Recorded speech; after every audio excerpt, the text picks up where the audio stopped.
여러분, 이런 말씀 들어보셨을 겁니다. 자리가 사람을 만든다. 들어보셨어요? 어떤 사람이 사회 안에서 자신의 위치에서 급격하게 성장을 하다가도 한계에 부딪힙니다. 그래서 우리는 그걸 자리라고 말합니다. 그래서 그 사람이 더 크려면 더 좋은 자리로 옮겨가면 그곳에서 또 그에 맞는, 그 자리에 맞는 것처럼 사람이 계속 성장해 가고 그 사람의 능력도 성장해 가는 것을 볼 수 있습니다. 걸맞게 성장한다, 이 말이 되겠죠. 그렇다면은 우리 주님이 서신 자리는 어떨까요? 어떤 자리셨을까요? 또 주님이 서신 그 자리는 무엇에 걸맞는 자리였을까요? 우리는 이 부분을 너무나도 잘 알고 있습니다. 굉장히 많은 세월 동안에 이 말씀을 여러분과 제가 교회 앞에서 들어왔기 때문에 이 부분을 모르는 사람은 별로 없을 것입니다. 그러나 같이 이 시간에 다시 한번 새기면서 은혜 나누고자 해요. 주님의 자리는 먼저 저와 여러분과 너무나도 닮은 평범한 모습의 자리에 서 계셨다라고 하는 것입니다. 이것은 모두를 다 하나의 품으로 품을 수 있는 자리라고 말씀드릴 수 있겠어요. 우리가 신약 성서를 통해서 하나님께서 육신을 입고 이 땅에 오셨을 때 모습을 여러분은 크리스마스라고 하는 그 장면을 통해서 다 기억하고 계실 거예요. 주님이 오셨을 때 목자들이 와서 예수님 어린 아이를 경배했고, 동방에서 세 사람의 박사가 와서 그들이 예수님을 경배했습니다. 그리고 예물도 드렸습니다. 그리고 예수님의 어린 시절을 기록하고 있는 요한복음이나 누가복음을 보고 있으면 예수님의 지혜가 굉장히 뛰어났다라고 하는 것을 볼 수 있어요. 이것을 우리는 기억합니다. 그러나 오늘 말씀에서 2절 말씀에서 그렇게 말씀하시고 있죠. 사람들이 그리스도, 메시아라고 오신 그분의 조건을 봤을 때는 이분을 메시아라고 말해야 되나? 인정을 해줘야 되나? 이런 퀘스천 마크를 가졌다는 거예요. 다시 말하면 그분은 다른 사람들이 봤을 때 메시아다라고 하는 그런 특별한 위치에 서 있었던 자리로는 보여지지 않았다는 것입니다. 그래서 2절 말씀에서 그렇게 말씀하시잖아요. 우리가 보기에 흠모할 만한 것도 없고 아름다운 것도 없더라. 너무나도 평범한 사람의 모습이었다. 그러니까 메시아다운 어떤 모양도 없었고, 메시아다운 풍채도 없었고. 여러분, 가끔씩 예수님의 사진을 여러분이 구글이나 인터넷에서 검색해 보시면 중세시대 때 그려놨던 그림들 많이 보시죠. 하얀 그 금발에 피부는 하얗시고 뒤에는 항상 동그라니 후광이 딱 항상 들여져 있는, 그리고 늘 항상 인자한 표정에 손을 이렇게 펴고 있는, 양을 끌고 가고 있는 그런 예수님의 모습을 봐요. 진짜 예수님의 모습이 그랬을까요? 예수님이 지나갈 때 사람들과 함께 있을 때 예수님의 머리에는 항상 후광이 비쳐 있었을까요? 누가 봐도 저분은 메시아다라고 하는 모습이 보였을까요? 전혀 그렇지 않았다는 거예요. 저와 여러분과 같이 똑같은 모습이었다는 거예요. 얼마 전에 사모님과 그런 이야기를 한 적이 있습니다. 예수님이 과연 어떤 모습이셨을까? 우리가 보고 있는 것처럼 금발이고 백인이고 파란 눈이었을까요? 아니었을 거예요. 전형적인 중동의 사람의 모습이었을 것입니다. 저희보다 조금 더 까무잡잡하고 머리는 약간 좀 더 곱슬이었을 것이고, 눈동자는 검은색 내지는 아주 다크 브라운에 가까운 색깔이었을 겁니다. 이렇게 수염도 나 있었을 거예요. 약간 말라 있었을 것이고 통통하지 않았을 거예요. 그 모습이었을 겁니다. 이런 모습으로 평범한 주변에 있는 사람과 전혀 다르지 않은 모습이었기 때문에 사람들이 보았을 때 저분이 진짜 메시아인가? 의문을 갖게 하셨다는 거예요. 하나님의 뜻을 이루기 위해서요, 예수님이 갖고 있는 두 가지는 정확하게 지키셨습니다. 첫 번째는 뭐냐면요, 바로 다윗의 자손이었다는 거. 두 번째는 뭡니까? 베들레헴에서 태어나셨다는 거.만 빼고 나머지는요 똑같았어요. 예수님이 부자이셨습니까? 아니셨어요. 예수님이 귀족이셨습니까? 아니셨어요. 예수님의 직업은 목수였습니다. 거친 일 하는 사람이었어요. 그래서 예수님께서 오셨을 2000년 당시에 이스라엘의 기득권들은 놀랄 수밖에 없었던 거예요. 배우지 못했던 사람이, 제사장이 아닌 계급의 사람이, 서기관과 바리새인이 아닌 계급의 사람이 성전에 와서 내지는 다른 어떤 곳에 사람들이 모이기 좋은 곳에서 사람들을 모아놓고 그곳에서 무엇을 했습니까? 하나님의 말씀을 가르치는 거예요. 놀랄 일이죠. 있을 수가 없는 일이 벌어진 것입니다. 여러분, 여기서요, 이스라엘의 기득권으로 있었던 사람들이 가지고 있었던 것, 그때 당시에 사람들이 가지고 있었던 큰 착각이 하나 있습니다. 그게 뭐냐면 메시아라고 하는 자격을 내가 결정할 수 있다 라고 생각했다는 거예요. 제사장들 어땠습니까? 또 처음에 예수님께서 막 태어나셨을 때 헤롯 왕은 어땠습니까? 그들은 찾죠. 찾으면서 그들이 어떻게 말해요? 성경에서 이렇게 말하고 있습니다. 그곳에 가면 있을 겁니다 라고 했지만, 또 나중에 예수님께서 공생애를 시작하셨을 때 그들은 무엇을 했습니까? 메시아라고 하는데 이 사람이 자격이 있는지 보자, 이거예요. 굉장히 큰 착각을 하고 있던 거예요. 여러분, 메시아로서 하나님의 뜻을 이룰 그 사람의 자격을 결정하는 것은 우리에게 있지 않아요. 하나님에게 있죠. 근데 그들은요, 자기들이 결정할 수 있을 거라고 생각을 하고 있어요. 그래서 그들의 눈에는 어땠습니까? 흠모할 만한 것도 없고 아름다운 것도 없다는 거예요. 자기들과 다르다는 거예요. 정서적으로, 종교적으로도 위치가 자기들과는 달랐어요. 최소한 그들은 이렇게 말할 수 있었던 것이죠. 메시아로 누군가 오신다면 최소한 우리랑 친근해야죠. 그래서 그 우리랑 친근해야 된다는 말은 무엇을 뜻하는 건가요? 우리가 지금 머릿속으로 하나님의 말씀을 가지고 생각하고 있는 하나님께서 보내신 메시아가 와서 하실 일은 우리가 생각하고 지금까지 고민하고 있는 것을 반드시 이루시는 분이셔야 된다는 거예요. 그건 무엇이었습니까? 로마로부터 전쟁에서 독립해가지고 다윗과 솔로몬 시대와 같은 강력한 국권과 재력과 재정력을 가지고 있는 나라로 영원히 사는 거예요. 이게 그들이 바라는 것이었습니다. 여기 뭐만 있는 건가요? 자기 민족, 자기 소원만 있는 거예요. 자기 구원만 있는 거예요. 그런데 하나님은요, 모든 인간과 모든 창조 세상이 하나님의 사랑 안에서 하나가 되는 것을 원하셨습니다. 그것이 하나님의 뜻이었잖아요. 그리고 모든 인류가 예수 그리스도 안에 담아 놓으신 하나님의 사랑과 은혜로 구원받는 것이 하나님의 뜻이었어요. 이스라엘만이 아니고 모두가 다.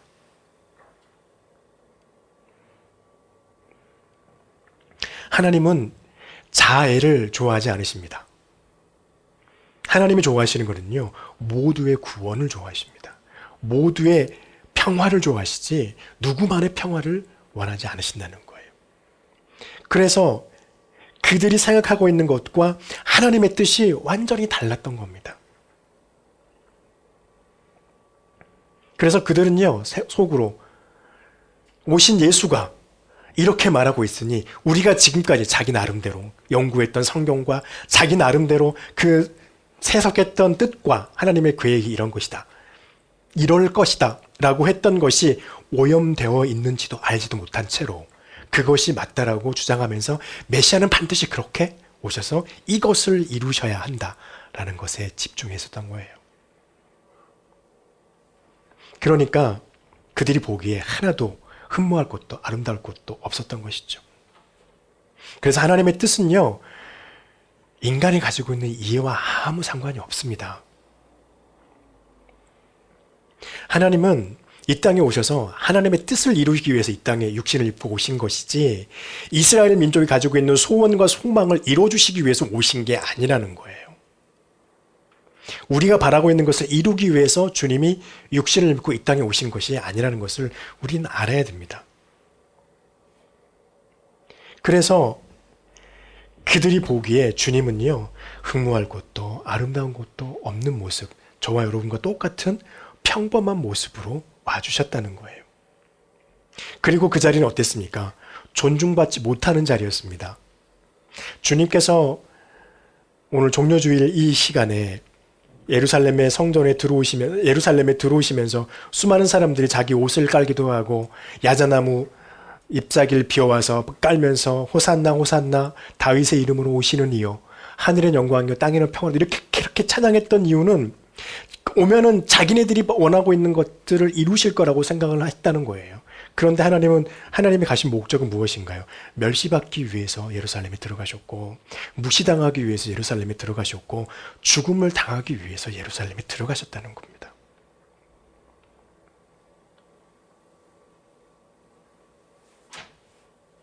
보통 우리가 생각했을 때 예수님이 중요한 일을 하려면, 중요한 위치에 서려면, 그럼 중요한 위치에 서야 된다고 생각을 하고 있을 겁니다. 그래서 예수님이 어떤 말을 했을 때 예수님의 말씀이 많은 대중들에게 큰 영향력을 미쳐야 되기 때문에 중요한 위치에 서 있어야 된다라고 생각을 했을 거예요. 우리도 아마 그랬을 겁니다.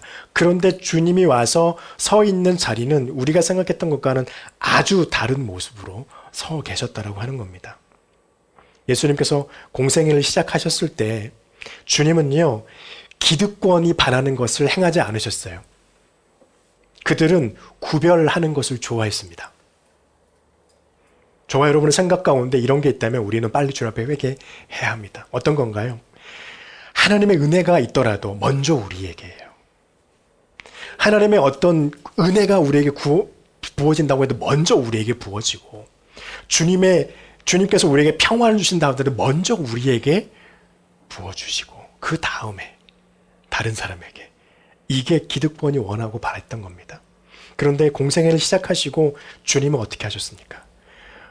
하나님의 말씀을 기득권에게 먼저 가르치지 않으셨어요. 똑같이 가르치셨어요. 그 자리에 기득권이 와 있으면 그 가르침을 받는 것이었고, 그곳에 기득권이 아니건 경제적으로 약한 사람이든 중간쯤에 있는 사람이든 아니면 권력을 가지고 있는 사람이든 상관없이 와 있는 사람이라면 누구나 할 것 없이 하나님의 말씀을 들을 수 있도록 허락해 주셨어요.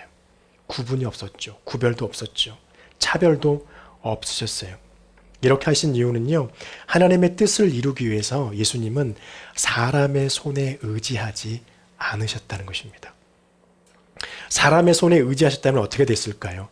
어쩌면 주님이 십자가를 안 지셨을 수도 있어요. 십자가가 저렇게 되지 않을 수도 있었어요. 하나님의 뜻이 아예 이루어지지 않을 수도 있었습니다. 그런데 하나님은 사람들이 내미는 손을 잡지 않으셨습니다. 하나님께서 온전히 하나님께서 세우신 그 뜻을 이루시기 위해서 하나님의 뜻에만, 하나님의 방법으로만 섰다는 것이죠. 그래서 사람들은 늘 무엇을 요구하는 건가요? 하나님에게 와서 하나님, 내가 더 저 사람보다 우위에 서게 해 주십시오. 하나님, 그 방법을 저랑 협상해 주십시오. 이거를 우리는 바래요. 그런데 하나님은요, 하나님의 뜻은요, 우리와 타협하거나 협상할 그 어떤 점도 없다는 겁니다. 그렇기 위해서 주님께서 죄가 없으신데도 불구하고 죄인된 인간들에게 일부러 멸시와 무시를 당하셨다는 거예요. 업신여김을 당하셨다는 것입니다. 왜 그랬습니까? 우리를 위함입니다. 5절 말씀에 그가 찔림은 우리의 허물 때문이요, 그가 상함은 우리의 죄악 때문이라. 우리의 허물과 죄를 없애기 위해서 하나님께서 멸시를 받으시고 무시를 당하시고 죽음을 당하시는 일까지 마다하지 않으셨다는 것입니다. 그 결과로요, 저와 여러분은 평화를 얻었고 나음을 얻었습니다. 평화는 무엇입니까? 하나님과 우리가 평화화하는 겁니다. 평강을 누리는 겁니다. 나음은 무엇입니까? 예수님께서 고난받으시고 고통받으시고 죽으시고 다시 부활하신 그 부활의 능력으로 우리가 하나님 앞에서 회복받는 것을 말씀하시는 거예요. 그래서 하나님은 육신을 입으시고 하나님의 뜻을 이루셨습니다. 여러분, 마지막으로 우리가 기억해야 될 것은요, 하나님의 능력과 뜻은 아까 잠깐 넘어갔지만 저와 여러분의 소원에 중심을 두지 않고 하나님이 원하시는 하나님의 뜻의 중심이 맞춰져 있다는 것입니다. 53장 1절 오늘 말씀이죠. 여호와의 팔이 누구에게 나타났느냐? 어떤 사람에게 하나님의 팔이 나타날까요? 어떤 사람에게 하나님의 능력과 하나님의 권능이 나타날까요? 여러분 잘 기억해 보세요. 우리가 하나님의 말씀을 읽을 때, 우리가 예수 그리스도의 이름으로 기도할 때, 저와 여러분이 예배 때 찬양하면서 하나님을 예배할 때 여러분은 무엇을 많이 갖고 계세요? 아마 대부분 다 그럴 거예요. 안 그런 사람 한 명도 없을 거예요. 우리는 뭘 갖냐면 우리 스스로를 위한 바램을 하나님 앞에서 딱 내밀어요. 말씀을 읽으면서도 하나님 내 상황이 이런데 이 말씀이 나를 축복해주는 말씀, 나에게 은혜를 베푸는 말씀이 됐으면 좋겠습니다. 내밀어요. 기도할 때도 하나님 지금 내 상황이 이런데 하나님께서 나만을 위해서 역사해 주시지 않으면 안 되겠습니다. 찬양할 때도 그렇습니다. 그렇게 하나님 앞에서 우리가 움직이고 있다는 것입니다. 말씀을 읽을 때도 기도할 때도 어쩌면 예배할 때도 그 마음이 우리 가운데 있어요. 그런데요, 만약 우리의 마음이 이런 마음이 강하다면 하나님의 팔은 우리가 예배하는 그 예배에 우리가 함께하는 그곳에 있지 않습니다. 예수님께서 우리에게 오셔서 말씀하신 말씀이 있죠. 마태복음 6장 33절의 말씀. 그런즉 너희는 먼저 그의 나라와 그의 의를 구하라. 먼저 무엇을 구하라고요? 그의 나라와 그의 의를 구하라. 그리하면 이 모든 것을 너희에게 더하시리라. 여러분 이것은요, 하나님의 말씀이에요. 우리가 기도할 때, 우리가 말씀을 볼 때, 묵상할 때, 우리가 하나님을 찬양하며 높일 때 우리에게 먼저 우리가 깨달을 것은 하나님의 뜻이에요. 우리의 소원이 아니에요. 하나님의 뜻이 먼저 우리에게 있어야 돼요. 그래서 우리가 하나님 앞에서 하나님과 교제하는 모든 행위, 말씀을 읽고 묵상하고 기도하고 찬양하고 예배하고 우리가 하는 모든 행위 가운데서 우리가 꼭 해야 될 것은 무엇이냐면요, 내가 하나님 앞에서 바라는 내 삶의 소원을 배제하려는 노력이 있어야 돼요. 그리고 그 다음에 무엇이 있어야 됩니까? 하나님의 뜻을 발견하고 그 뜻에 순종하려는 노력이 있어야 돼요. 노력에서 끝나면 안 돼요. 그리고 실제로 순종하는 삶이 나타나야 됩니다. 쉽지 않죠. 어렵죠. 그런데 주님은 저와 여러분을 위해서 이 삶을, 이 순종을 완성하셨다는 거예요. 여러분 잘 아시죠? 조지 뮬러 5만 번 응답받은 기도라고 하는 그 책을 많이 읽어보셨을 거예요. 여러분 그것을 한 문장으로 요약하면 무엇인 줄 아시죠? 하나님의 응답을 받으려면 내 뜻을 내려놓고 하나님의 뜻에 순종해라. 이거예요. 조지 뮬러가 말하는 건 단 한 문장입니다. 하나님 앞에 섰을 때 내 뜻을 하나님 앞에서 내려놓고 포기하고 하나님의 뜻을 잡아 올려라. 여러분 굉장히 쓰라리고 아픈 과정입니다. 굉장히 힘든 과정입니다. 쉽지 않아요. 내 뜻을 포기한다는 게 얼마나 어렵습니까? 그리고 그것을 버리고 하나님의 뜻을 내 마음에 두고 그것을 위해서 노력한다는 게 얼마나 힘든 일인지 우리는 압니다. 그런데 그렇게 하고 나면요, 주님이 아까 뭐라고 말씀하셨습니까? 그리하면 이 모든 것을 너희에게 더하시리라. 이 모든 것은 무엇입니까? 하나님의 뜻이 먼저 되면 우리가 하나님께서 바라고 있는 것들을 자연스럽게 얻게 하실 것이라는 거예요. 여러분 이 순서가 절대로 바뀌면 안 돼요. 이것을 위해서 우리는 우리의 기도도, 말씀을 보는 것도, 묵상하는 것도, 예배하는 것도, 찬양하는 것도 이것을 위해서 노력하는 삶이 돼야 됩니다. 그러면요, 저와 여러분이 기도하는 기도, 우리가 주님 앞에서 바라고 있는 모든 것은 조지 뮬러처럼 100% 응답이 될 거예요. 이것을 위해서 노력하는 저와 여러분 되시기를 축복합니다. 여러분 종료주일에 주님이 가신 길을 잊지 않길 바랍니다. 주님은요, 좁은 자리에 설 수 있지만 저와 여러분을 위해서 평범한 자리에 서셨습니다. 저와 여러분을 위해서 종교적으로 정서적으로 지도계층들이 원하는 자리에 서지 않으셨습니다. 그리고 하나님의 뜻을 이루기 위해서 하나님의 뜻에 집중했습니다. 우리의 소원, 우리의 소망에 집중하지 않으셨다고 하는 것입니다. 그리고 그것을 통해서 하나님께서 지신, 이 주님이 지신 그 십자가를 통해서 우리가 얻는 것은 하나님과 평화하며 우리 안에 있는 허물과 죄악을 없애는 회복함을 얻게 하심을 믿고 그것을 의지하고 기억하면서 우리의 평생의 믿음의 삶이 하나님의 뜻에 집중하며 살아가는 주님이 서신 그 자리와 같은 자리가 되는 우리가 되기를 축복합니다. 기도하겠습니다.